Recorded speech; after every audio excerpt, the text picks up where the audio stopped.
ऐकलत का? मधुराज रेसिपीला सबस्क्राईब करताना घंटी पण वाजवा, म्हणजे जेव्हा माझ्या रेसिपीज ऑनलाईन येतील तेव्हा तुमच्या फोनची ही घंटी वाजेल. टिंग टिंग.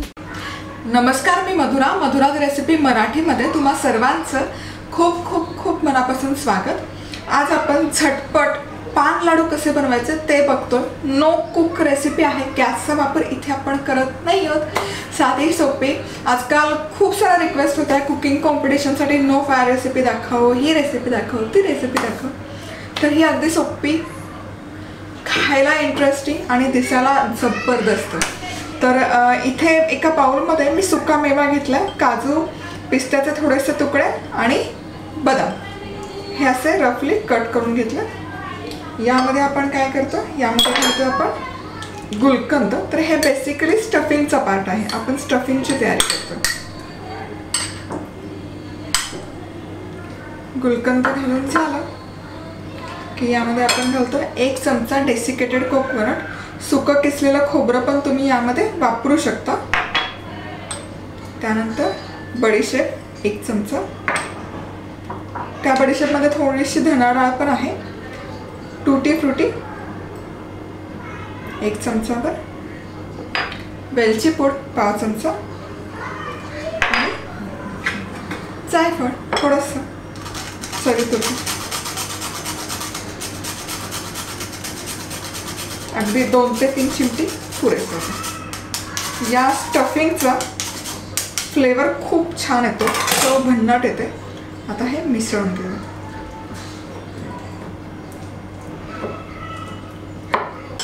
आता हे आपलं स्टफिंग बनवून तयार झालेलं आहे.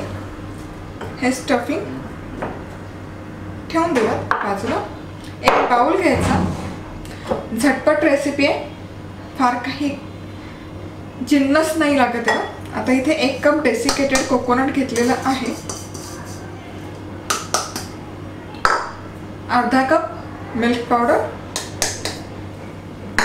1 चमचाभर साजूक तूप घालतोय फ्लेवरसाठी. आणि आता इथे माझ्याकडे 1/2 कप खस सिरप आहे. बाजारामध्ये आरामशीर मिळतं हे सिरप. खसच्या ऐवजी तुम्हाला हवं असेल तर तुम्ही रोज सिरप पण वापरू शकता, पण खस सिरपने याला रंग आणि चव छान येते. फ्रेश रिफ्रेशिंग अशी चव यामध्ये उतरते. तर याला बाइंडिंग येईल इतपत आपल्याला खस सिरप घालायचं. खस सिरप गोड असतं, त्यामुळे आपल्याला साखर वगैरे घालायची अजिबात गरज नाही. रंग तुम्ही बघू शकाल, ऑलरेडी छान दिसतंय. मस्त हे छान असं एकजीव झालं आणि त्याचबरोबर याला बाइंडिंगही आलेलं आहे. जे बाइंडिंग येईल इतपतच आपल्याला खस सिरप घालायचं आहे.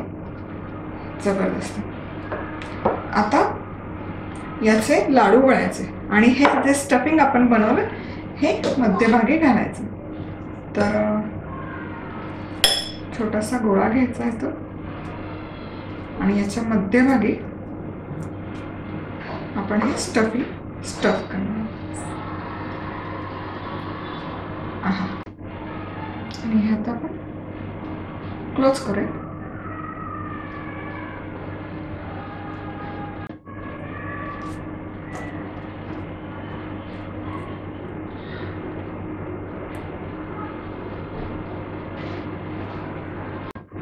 खूपच सुंदर दिसतंय. आता हवं तर तुम्ही हे पुन्हा एकदा डेसिकेटेड कोकोनटमध्ये घोळवू शकता, पण मला नाही आवडत. मी शक्यतो असंच ठेवते. आणि आता वर एक चेरीचा पीस. जबरदस्त, खूप सुंदर दिसतोय हा लाडू. गौरीसाठी झटपट अशी ही कृती होते. आरासमध्ये मांडायलाही सुंदर दिसतंय. खूप असं अट्रॅक्टिव्ह दिसतं. आणि मेन म्हणजे खूप गडबड असते, धांदल असते सणासुदीमध्ये. चकली, चिवडा यामध्ये खूप वेळ जातो. तर त्या पारंपरिक रेसिपीला थोडंसं हे ट्विस्ट आहे. छान असं हेल्दी ट्विस्ट आहे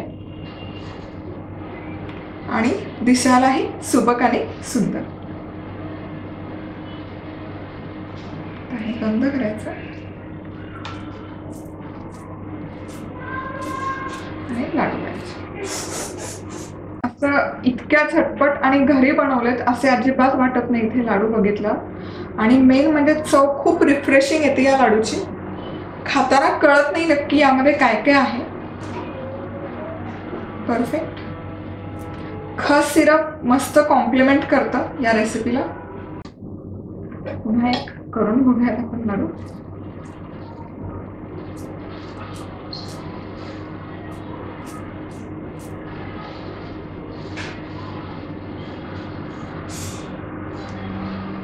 तुम्हाला हवे तर तुम्ही याचे मोदकही करू शकता.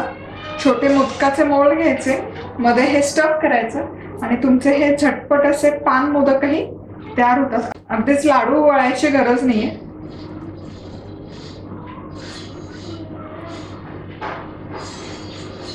अफलातून. तर या गणपतीला नक्की हे लाडू बनवून बघा. बनवून पाहिले तर फोटो काढून मला पाठवायला विसरू नका. आणि या आणि अनेक गणपती विशेष रेसिपीज आहेत आपल्याकडे. तर आज वेळात वेळ काढून तुम्ही ही रेसिपी पाहिल्याबद्दल तुम्हा सर्वांचे खूप खूप खूप मनापासून धन्यवाद. पुन्हा भेटूयात अशाच एका छानशा जबरदस्त रेसिपी बरोबर. तोपर्यंत मस्त राहा, खुश राहा, आनंदी राहा आणि सगळ्यात महत्त्वाचं खात राहा.